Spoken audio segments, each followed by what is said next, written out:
Le cheikh nous dit dans la qasida Fusti yaquudu li madhiki ma anki fadlan qad huki.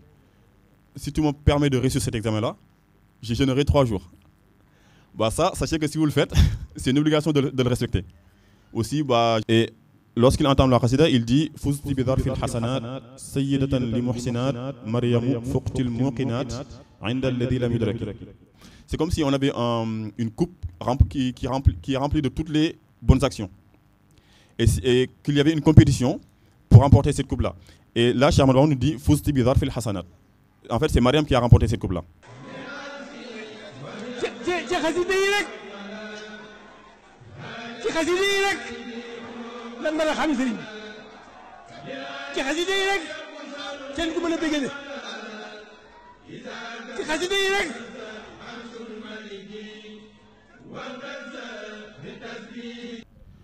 أعوذ بالله من الشيطان الرجيم بسم الله الرحمن الرحيم رب اشرح لي صدري ويسر لي أمري واحلل عقدة من لساني يفقه قولي واجعل كلامي راشدا ومرشدا وفكرتي نوير وقلبي أرشدا. Assalamu alaikum wa rahmatullah. Donc comme l'a dit Seigne Massamba, on va directement le faire en français, Inch'Allah. Donc comme vous le savez, périodiquement on avait ces discussions, ces waxtaan à faire sur les Khassidas. Et aujourd'hui, on avait choisi de parler d'une Khassida que tout le monde ici connaît, qui est très célèbre dans le sens où, à chaque fois qu'il y a un événement chez les mourides, on le récite, que ce soit en mariage, en baptême, etc. Qui est la Khassida Fusti. Qui est donc. Comment va se dérouler la discussion? On va essayer de voir quand est-ce que Cheikh Ahmadou Bamba l'a écrit. Où est-ce qu'il l'a écrit, la raison pour laquelle il l'a écrit, parce que c'est lui-même qui le dit dans la Khassida. En deuxième partie, donc cette Khassida parle d'une femme très célèbre dans l'islam, donc on va voir c'est qui cette femme et les faveurs qu'a cette femme en islam. Donc ça va être un récit qui va beaucoup intéresser, je pense, les femmes. Également, c'est une Khassida qui, comme vous le savez actuellement, les Jawrin cultes sont en train de nous enseigner un livre de Tawhid, donc qui est Mawahibul Qudus. Et on va voir que dans cette partie-là, enfin dans cette Khassida-là, il y a une partie quand même où Cheikh Ahmadou Bamba, comment dirais-je, on peut dire qu'en fait la Khassida parle dans un sens de Tawhid, en démentant en fait tous les mensonges en fait qu'on a proférés envers 2 personnes, donc à savoir cette femme-là et son fils. Et enfin, on va parler des faveurs de cette Khassida et l'étude qu'on peut en faire en fait, voilà, à des personnels peut-être. Donc pour commencer, quand est-ce que le cheikh a écrit cette Khassida? On raconte qu'il l'a écrit à Thiène Jolof. Vous savez que le cheikh, durant les 33 dernières années de sa vie, il a été en résidence surveillée en raison de calomnies infondées. Et parmi son parcours-là, il a été donc après l'exil, après la Mauritanie. La période suivante, c'était à Thiène Jolof, entre 1908 et 1912. Donc on dit que cette Khassida-là a été écrite en 1912. Ce qui est sûr, c'est que c'est entre 1908 et 1912. Et ce qui est sûr, c'est également, c'est avant que le cheikh ne soit à Djourbel, à Ndiarème. Parmi également les choses que l'on raconte là-bas à Thiène, donc on dit que le prophète Seydina Isa, qui est l'avant-dernier des prophètes, a trouvé le cheikh là-bas. Donc on dit ce récit-là. Et pourquoi le cheikh a écrit cette Khassida-là? Vous savez que Cheikh Ahmadou Bamba, toute chose ou toute personne qu'Allah a élevée ou a louée, lui, il va en faire de même. Et cette personne-là dont il va parler dans la Khassida, c'est une femme que Allah a louée plus d'une fois dans le Coran. Il y a même un passage dans le Coran où, lorsque Allah cite les prophètes, il a cité cette femme-là. Donc ça montre quand même la place de cette femme-là en islam. Et le prophète nous dit, dans un hadith, que Khadija, que vous connaissez, a été élevée au-dessus des femmes de ma communauté, de la même façon que cette femme-là dont on va parler, mais j'imagine que vous savez de qui je parle déjà, qui est Sayyidatuna Maryam, de la même façon que cette femme-là a été élevée au-dessus des femmes de toutes les femmes de l'univers. Et ça, c'est un verset du Coran où Allah nous dit cela. On va en parler tout à l'heure. Et donc, dans ce cadre-là, le cheikh nous dit dans la qasida Fusti, Yaqoudu li limadhiki ma anki fadlan qad huki. En traduction, on va dire que, en fait, le cheikh il dit que la raison qui m'a poussé à faire ton éloge, c'est toutes les faveurs qui a été citées à ton encontre. Donc ça, c'est la raison, en fait, citée par le cheikh, de la raison pour laquelle il a fait cette qasida. Et c'est une qasida qui fait 12 vers. On dit que le cheikh, il aimait beaucoup faire des qasidas de 12 vers en raison du 12 du mois de Rabiul Awwal, qui est le jour de la naissance du prophète. Donc il y a certaines personnes qui disent ça, comme Serigne Basmor. Maintenant, en seconde partie, concernant la femme dont on parlait tout à l'heure, qui est donc Sayyidatuna Maryam. Donc c'est une femme c'est la femme qui a été élevée au-dessus de toutes les femmes de l'univers. Vous savez que Allah, il nous a dit dans le Coran, Wallahu yakhluqu wa yakhtar. Allah, il crée et il choisit dans sa création. Donc il a créé les hommes, les anges, les djinns, tout ce que vous savez. Et parmi toutes les choses qu'il a créées, dans chaque nature, il a choisi quelqu'un ou quelque chose. Et en exemple, on l'a dit plusieurs fois d'ailleurs, concernant les anges, il a choisi Jibril, Mikaïl, Israfil et Azraïl. Concernant les humains, il a choisi le prophète alayhi salam. Et concernant les hommes, donc, à fortiori le prophète alayhi salam, mais à côté concernant les femmes, donc, c'est le Tuna Maryam. Et ça, c'est lorsqu'il nous dit dans le Coran, وَإِذْ قَالَتِ الْمَلَائِكَةُ يَا مَرْيَمُ إِنَّ اللَّهَ اصْطَفَاكِ وَطَهَّرَكِ وَاصْطَفَاكِ عَلَى نِسَاءِ الْعَالَمِينَ. Ce sont les anges en fait qui ont apporté cette bonne nouvelle-là à Maryam en lui disant, ô Maryam, Allah t'a choisi et t'a élevé, t'a purifié et t'a élevé au-dessus de toutes les femmes de l'univers. Donc rien que ça, c'est une faveur énorme. Et comme vous le savez, c'est la seule femme qui a une sourate entière qui lui est dédiée dans le Coran et qui raconte en fait une partie de son histoire. Et toujours dans ce choix-là, en fait, non seulement Allah l'a choisi personnellement, mais il faut savoir que cette femme également est issue d'une famille qui est à la base en fait choisie par Allah. Allah nous dit dans le Coran, dans la sourate Al-Imran, Inna Allah astafa Adam wa Nuhan wa ala Ibrahim wa ala Imran ala al-alamin. Allah a certes choisi donc Adam, donc le père de tous les hommes, wa Nuhan et Nuh. Nuh, on dit que c'est le deuxième père de l'humanité parce que après le déluge en fait, Allah a fait en sorte que tous les autres hommes, bien qu'ils soient croyants, étaient devenus stériles, à part Sayyidina Nuh et sa famille. Donc on dit du coup que Sayyidina Nuh c'est le deuxième père de l'humanité. Donc Inna Allah astafa Adam wa Nuhan wa ala Ibrahim, donc Sayyidina Ibrahim qui est un prophète. Allah l'a choisi non seulement lui, en a fait un ami intime comme il l'a dit dans le Coran, mais également a choisi sa famille. Parce que comme vous le savez, il avait deux fils, Ismaïl et Ishaq. Ishaq en fait c'est l'ancêtre des Juifs et Ismaïl l'ancêtre des Arabes. Et Ishaq en fait il a eu un fils qui s'appelle Yankoub et Yankoub a eu 12 fils dont en fait Youssouf. Et donc on dit que même malgré l'histoire qui s'est passée entre Youssouf et ses frères, il y a certaines personnes qui disent que même ces 11 autres frères, lorsqu'ils sont repentis, Dieu a fait d'eux des prophètes. Et c'est pour ça que quand vous lisez le Coran et que vous lisez souvent Yabanu Israël ou Yabani Israël, en fait Dieu s'adresse aux enfants d'Israël, qui en fait Yankoub. Et donc en fait là on voit déjà que c'est une famille qui a été choisie et honorée en fait par Allah. Par exemple quand on parle de Youssouf, on dit que c'est un noble, fils d'un noble, fils d'un noble, fils d'un noble. Donc lui c'est un prophète, mais également ses trois aïeux sont également des prophètes. Et donc la personne dont on parle ici, qui est Sayyidatuna Maryam, fait partie de la descendance de Ishaq. En fait, on dit que son père c'est Imran. Imran c'est un descendant de Sulayman. Sulayman qui est le fils de Daoud. Les deux sont des prophètes. Et Daoud donc qui est donc descendant de Ishaq. Et donc là on voit déjà que le peuple juif Allah les a accordé pas mal de prophètes. Et là ça le prophète nous l'a dit quand il disait à chaque fois qu'un prophète s'éteignait, Dieu leur envoyait un autre prophète. Mais on verra à l'intérieur que malgré cela, ce sont quand même des gens qui ont été très très très désobéissants envers leur Seigneur.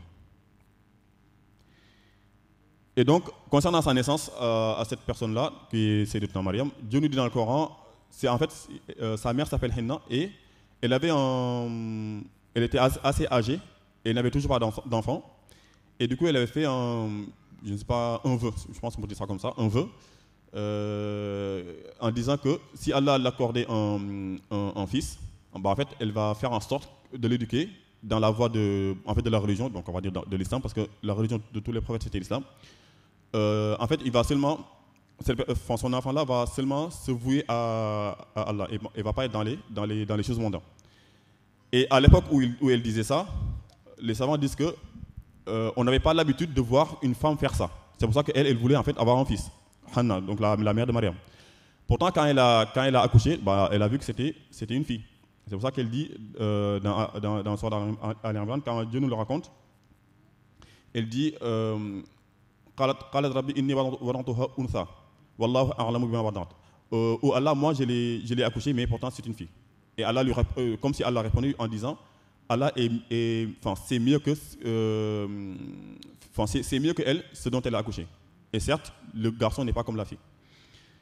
Malgré cela, elle a respecté donc son vœu. Et ça, vous le savez, comme en islam c'est le cas. Par exemple, imaginons les étudiants dans la daïra, lorsque par exemple ils ont un examen crucial et qu'ils sont très stressés, ils peuvent dire par exemple, oh Allah, si tu me permets de réussir cet examen-là, je jeûnerai 3 jours. Bah ça, sachez que si vous le faites, c'est une obligation de le respecter. Aussi, bah, je sais pas, si tu fais en sorte que je réussisse cet examen-là, je donnerai 100 € à Seigneur Bouakar, c'est une obligation. Et donc, du coup, elle a respecté son vœu-là en plaçant donc Mariam. Et Mariam, d'ailleurs, son nom, dans leur langue, c'était en fait la servante d'Allah. Comme ici, on dit Abdullah, en fait, chez eux, c'était cela. Donc, elle a respecté son vœu-là en plaçant du coup Mariam dans un de leurs mosquées sacrées, ou dans un de leurs temples sacrés. Et donc, Mariam, toute sa vie a été là-bas, sous la responsabilité de Zacharia d'ailleurs. Tout ça, c'est raconté dans le Coran.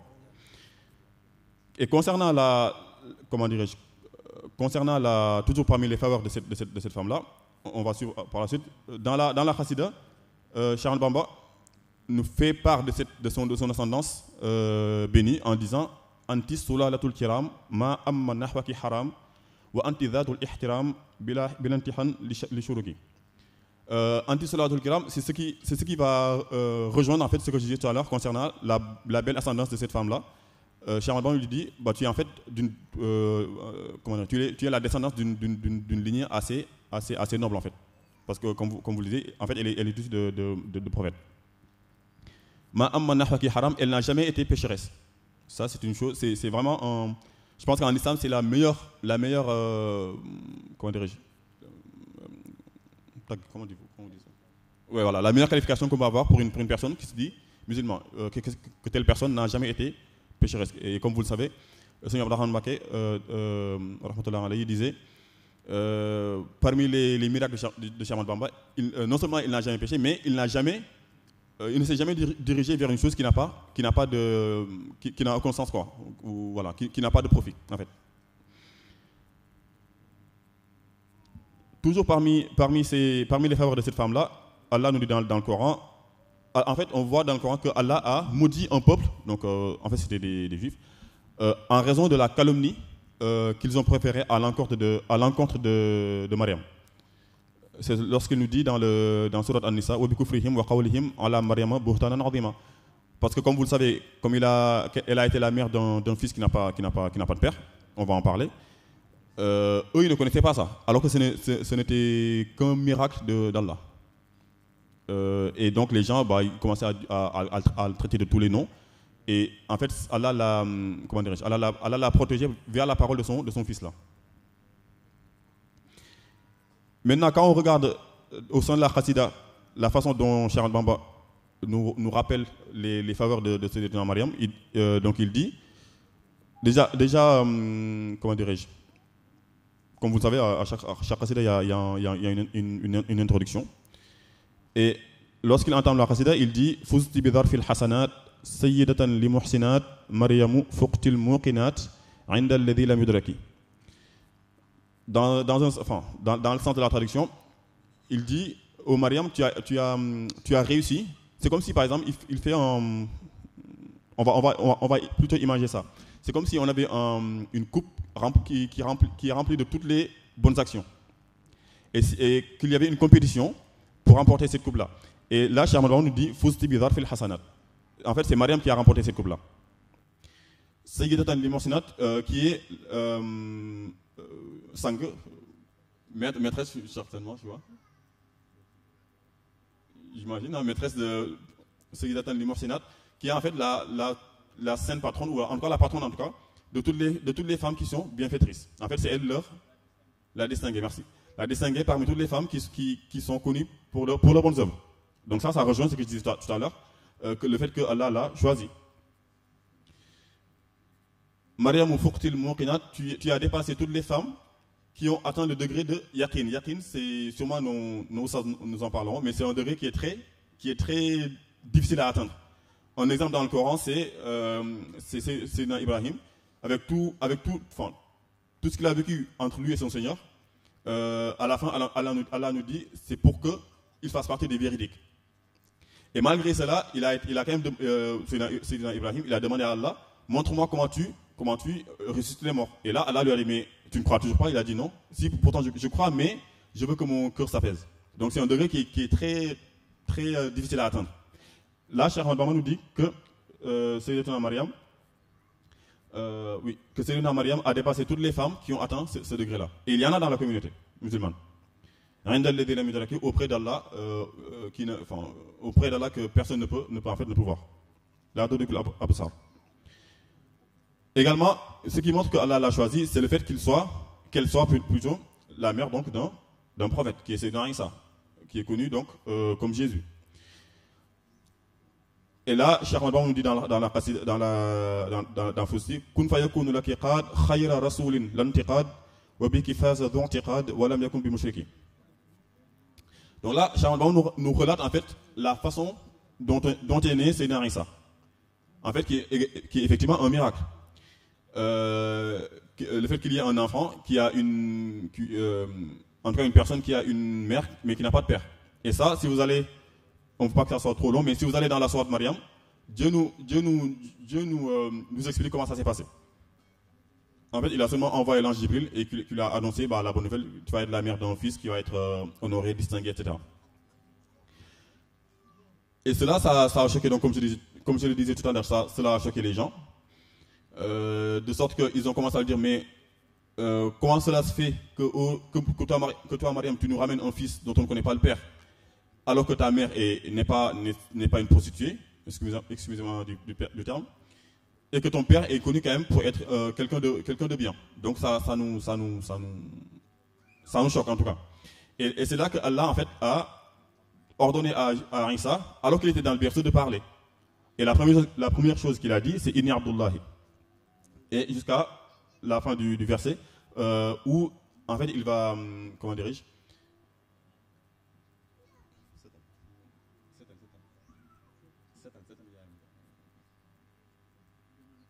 voilà, il va démentir, merci. Il va démentir en fait les calomnies en fait que disaient les Banu Israël sur sa mère. Et tout ça il l'a dit alors qu'il était petit. Et c'est cela que Cheikh Ahmad Bamba nous dit, Kun fayakun laki qad. Donc Kun fayakun, c'est en fait c'est l'acte existentiateur. Certaines traduisent comme ça. C'est-à-dire que lorsque Allah il veut créer une chose, il dit seulement Kun.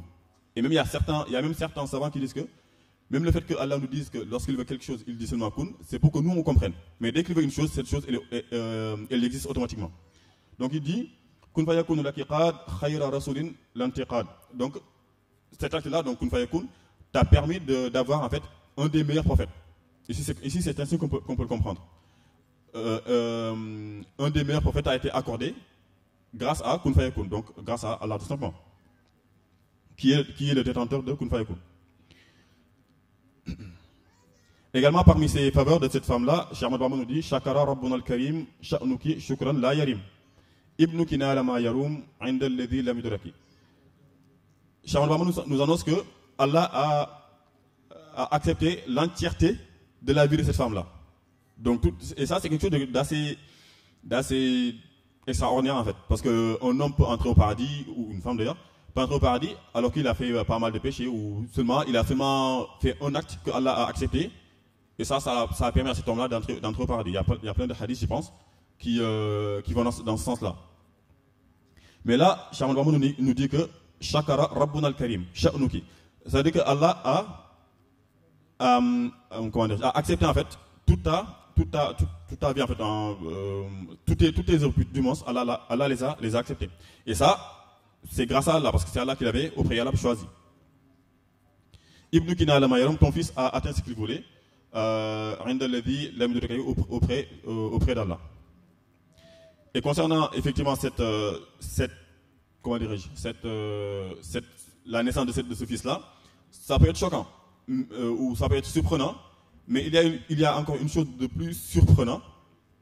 D'ailleurs, lorsque vous écoutez on appelle ça dialogue islamo-chrétien, certains imams musulmans, c'est ce qu'ils disent. C'est-à-dire que, ok, c'est miraculeux qu'un enfant ait une mère, mais pas de père, mais il y a encore plus miraculeux, c'est le fait,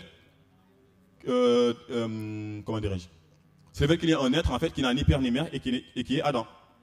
Et ça, Allah nous dit dans le Coran, Inna mathala Isa indallahi ka mathali Adam, khalaqahu min turab, thumma qala lahu kun fayakun. Dieu nous dit, en fait, l'exemple d'Isa, l'exemple de Jésus, auprès d'Allah, c'est la même chose que l'exemple de Adam. Il l'a créé d'argile et il a dit kun, donc soit, et il fut. Donc tout ça, ça montre que Allah est capable de toutes choses, et c'est pas parce qu'une chose est extraordinaire auprès d'une personne qu'on va considérer cette personne-là comme une divinité, etc. On va y venir. Maintenant, sachant que, comme vous le savez dans l'histoire même au préalable en islam, Dieu nous dit, la nufarriqu bayna ahadin min rusulihi. En tant que musulman, on n'a pas le droit de dénigrer aucun prophète. Donc on accepte tous les prophètes. Et ça, petite parenthèse, il y a certaines personnes, même qui peuvent être musulmans, et qui se basent sur ce verset-là pour dire que toutes les personnes, dès qu'ils sont croyants, en quelque prophète que ce soit, même s'ils ne croient pas au prophète Mohammed, au jour du jugement, ils vont aller au paradis. Alors que non. Allah nous a dit dans le Coran clairement, quelqu'un qui accepte, qui prend pour religion, qui prend une autre religion que l'islam, cela ne lui sera pas accepté.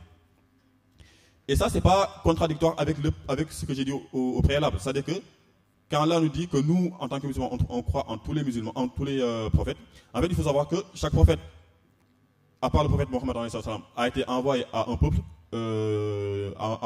déterminé. Comme je disais tout à l'heure, Jésus, Moussa, etc., ils ont été envoyés en fait au Banu Israël. Et les personnes qui ont cru à leur époque et qui ont suivi leurs recommandations, ces personnes-là, effectivement, ce sont des croyants. Et Inch'Allah, eux, au jour du jugement, ils vont aller au paradis. Mais dès que le prophète est venu, toute personne qui ne suit pas le prophète Mohammed, et également, d'autres personnes disent que oui, mais ce sont des choses que l'on peut entendre. D'autres personnes vont dire que oui, mais le fait que des non-musulmans, même des chrétiens ou juifs, ils font tellement de bonnes actions, c'est pas possible qu'Allah les châtie au jour du jugement. Et là, ce que certains savants ont dit, c'est que ces personnes-là, les bonnes œuvres qu'ils font, effectivement, Allah n'est pas injuste. Ces personnes-là, les bonnes œuvres qu'elles vont faire, elles seront rétribuées, mais ici-bas. Le prophète sallallahu alayhi wa sallam dit, la vie d'ici-bas, c'est le paradis du mécréant et le prison du croyant. Et au jour du jugement, ce sera l'inverse. Une des autres preuves, c'est que le prophète, comme vous le savez, il nous a interdit d'utiliser des ustensiles en or. Et quand il a interdit ça, il a dit, ici-bas, c'est pour eux, c'est-à-dire que c'est pour les mécréants, et au paradis, ce sera pour nous. C'est pour ça qu'il nous a interdit ça.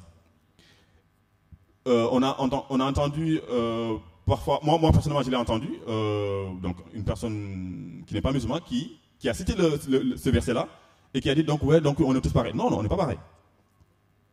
La preuve, c'est que, comme je disais tout à l'heure, il a cité le verset-là, et juste après, comme par hasard, Allah nous dit, effectivement, celui qui accepte une autre religion que l'islam n'est pas musulman.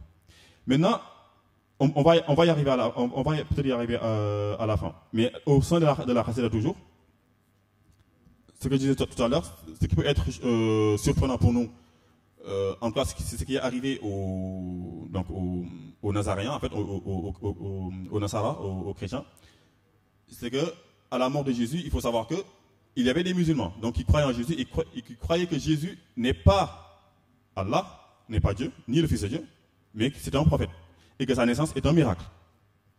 Après, il y avait deux autres parties. Une partie qui a dit, non, en fait, Jésus, il a une partie divine, une autre partie humain.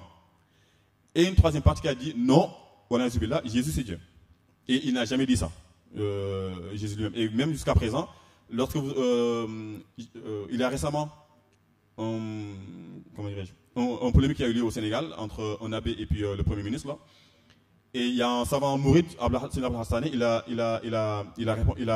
fait une réponse très intéressante en fait, sur ce sujet-là. Ce que je dis, c'est que malgré la naissance, donc miracle de Jésus, à sa mort, sa communauté était divisée en cette partie-là. Et en fait, c'est un empereur romain qui est venu et qui a imposé le christianisme que l'on connaît aujourd'hui. Et il a imposé en éloignant ou en brûlant ou en masquant en fait les récits réels. Donc en fait la vraie Bible, la vraie Injil, l'évangile que Jésus avait reçu. Et Seigneur Hassani il dit de nos jours il y a certaines parties de cette ancienne Bible là qui sont en train de sortir. C'est la Bible de Bernabéu, il me semble qu'il a dit. Actuellement les livres les plus célèbres chez les chrétiens c'est la Bible de Matthieu, Jean, il y en a deux autres. Mais qui raconte la façon dont Jésus est mort d'une façon un peu, voilà, même toi, lorsque tu le lis, tu sais qu'il y a quelque chose qui n'est pas dit. Et la Bible dont a parlé Seigneur Hassané éclaircit ces choses-là. Mais nous, en tant que musulmans, Allah nous a dit dans le Coran comment ça s'est passé. Lorsqu'Allah a dit, il avait maudit les Banu Israël en raison de la calomnie qu'ils ont dit auprès de Mariam en le traitant d'adultère, suite à la naissance de son fils, il a dit tout de suite après, Inna qatala al-Masiha Isa ibn Maryam Rasulallah. Allah les a également maudits en fait, comme l'a dit Ibn Kathir. Allah les a également maudits du fait qu'ils aient dit, nous avons également tué Jésus, le Messie, Jésus, fils de Marie. Et Allah répond en disant, Wa ma qataluhu wa ma salabuhu. Ils ne l'ont ni tué, ni crucifié. Et ça, Cheikh Ahmad Bamba nous le dit dans la Qasida. Et Seigneur Hassané, il a expliqué comment cela s'est passé. C'est que lorsque il a été dénoncé en fait Jésus, et les Juifs, comme vous le savez, c'est dans leur coutume, on va dire, ils ont tué pas mal de prophètes, et là ils voulaient également tuer Jésus. Et lorsqu'ils ont voulu le retrouver, Jésus il était avec ses apôtres. La version de Seigneur Abdel Hassané, c'est celle-là que je vais rapporter ici. Il dit que la personne qui avait dénoncé Jésus, il a trouvé Jésus à l'intérieur d'une pièce avec ses apôtres. Maintenant, Allah, qui est capable de toutes choses, a donné la forme de Jésus à cette personne-là. Certains disent que c'est Judas. Donc Allah a donné la forme de Jésus à cette personne-là. Et avant que les milices romaines n'entrent dans la pièce, Allah a élevé Jésus. Comment il a dit? Allah l'a élevé auprès de lui. Maintenant, lorsque les milices romains sont entrés dans la pièce, ils ont trouvé cette personne qui a été transformée par Allah. Et ils l'ont pris. Et Seigneur Hassani dit, même lorsqu'ils étaient en train de le ramener pour le crucifier, cette personne disait, je ne suis pas Jésus, je ne suis pas Jésus. Je ne suis pas Jésus. Et les milices romains, ils ont dit, non, c'est toi. Maintenant, eux, ils l'ont crucifié. En pensant que cette personne-là, c'était Jésus. Alors, ce n'était pas le cas. Mais Allah nous dit, Wama qataluhu yaqina. Comment? Barafa'ahu Allah ilayhi. La suite. Barafa'ahu Allah ilayhi. Attends. Non. Wama qataluhu wama saluhu walakin shubbiha lahum. Ça, c'est cette transformation-là dont je parlais. Donc, le fait que Allah ait transformé cette personne-là en lui donnant l'apparence de Jésus, et cette personne-là a été crucifiée. C'est pas ça que je cherche. Lorsqu'elle a dit, excusez-moi,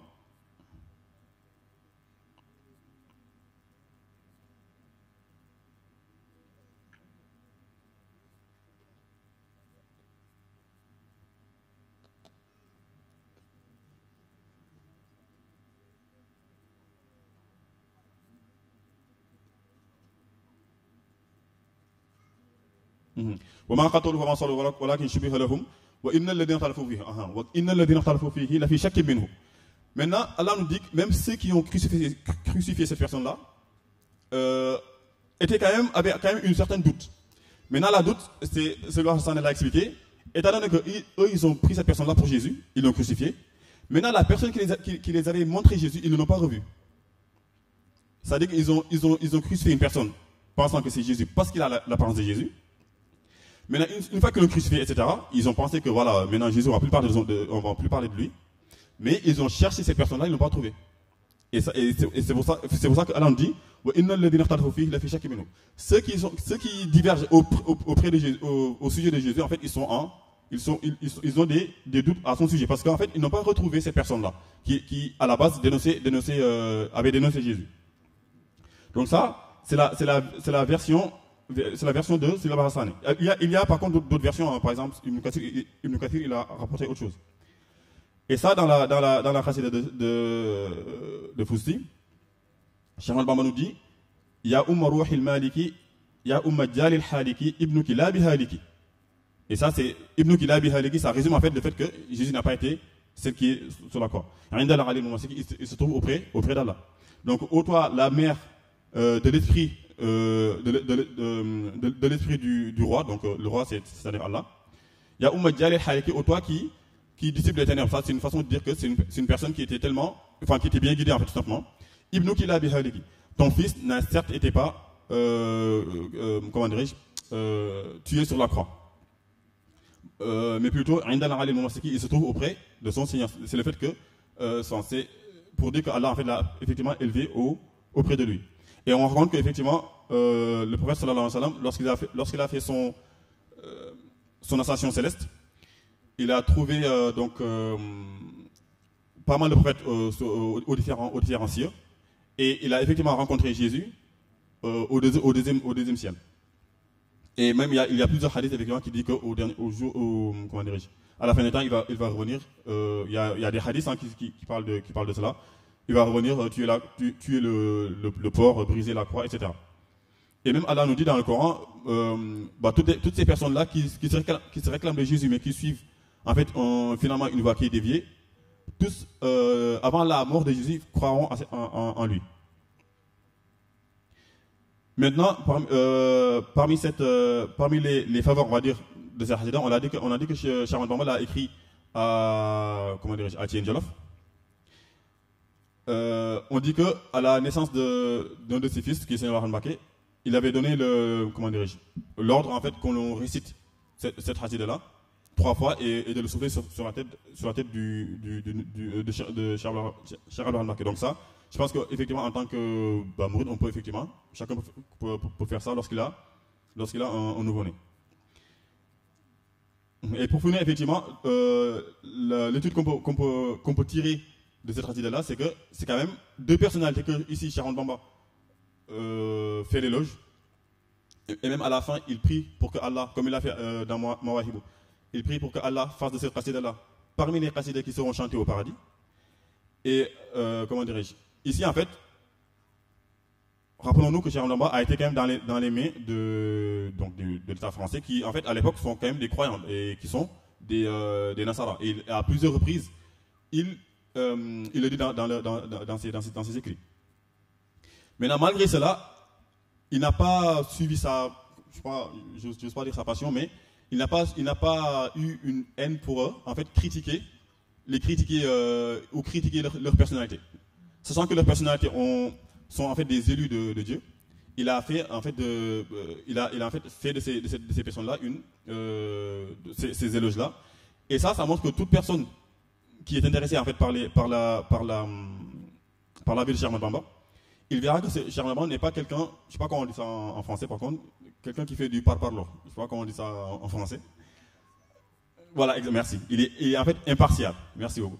Il est en fait impartial, c'est-à-dire que dès lors qu'il y a la vérité, il va le dire et il ne va pas chercher à plaire à qui que ce soit, si ce n'est Allah. Étant donné que Allah a choisi ces 2 personnes-là, il a fait en fait, pour montrer en fait à sa communauté, à ses disciples du monde et à l'ensemble de l'humanité, malgré le fait qu'il soit en résidence surveillée, raison de plus pour des calomnies infondées, il n'a pas hésité à faire cet éloge-là sur ces deux personnes-là.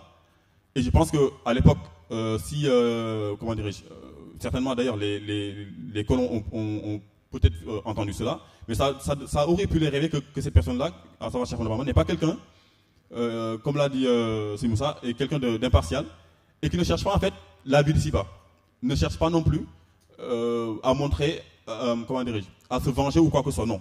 Lorsqu'il y a la vérité, il le dit, un point c'est tout. Donc parmi les études qu'on pouvait faire sur cette qasida-là, je pense qu'on peut s'arrêter là.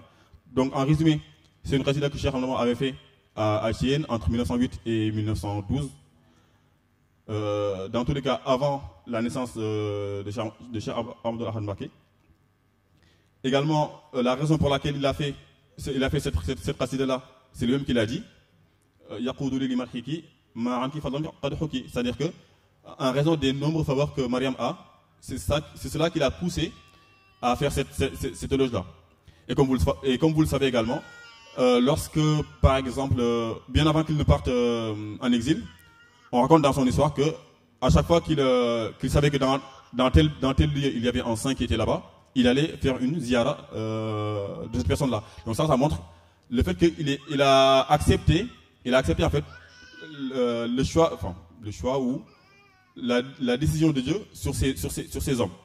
C'est pas quelqu'un qui est venu apporter quelque chose de nouveau en ignorant ou en blasphémant les pieux anciens qui sont venus avant lui. Non, il les a tous acceptés jusqu'au prophète ou jusqu'au prophète et homme de Dieu, même si ces personnes-là en fait ont de nos jours des disciples qui ont dévié du schéma. Donc ça montre c'est comment dire, ça montre l'impartialité encore une fois de Cheikh Ahmadou Bamba. Également, donc on a relaté rapidement l'histoire de Sayyidatuna Mariam, comme rapporté dans le Coran, et la façon dont Cheikh Ahmadou Bamba nous l'a raconté ici dans cette qasida-là, à savoir sa belle lignée, la façon qu'elle a eu un enfant prodigieux, effectivement, prodigieux dans le sens où il a eu une mère et pas un père. Également la façon, le démenti que Cheikh Ahmadou Bamba fait concernant ceux qui prennent donc Isa et Mariam pour des divinités, alors que ce n'est pas le cas, toujours en basant également sur certaines versets du Coran. Et également, donc, parmi les bienfaits de cette qasida-là, celle qu'on a dit donc tout à l'heure, à savoir pour les nouveau-nés, mais également l'étude qu'on a pu en faire, à savoir l'impartialité de Cheikh Ahmadou Bamba. Donc on peut s'arrêter là. Wassalamu alaikum wa rahmatullahi wa barakatuh.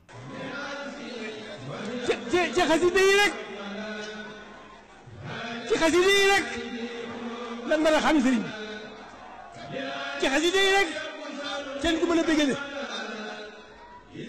ci xasida yi rek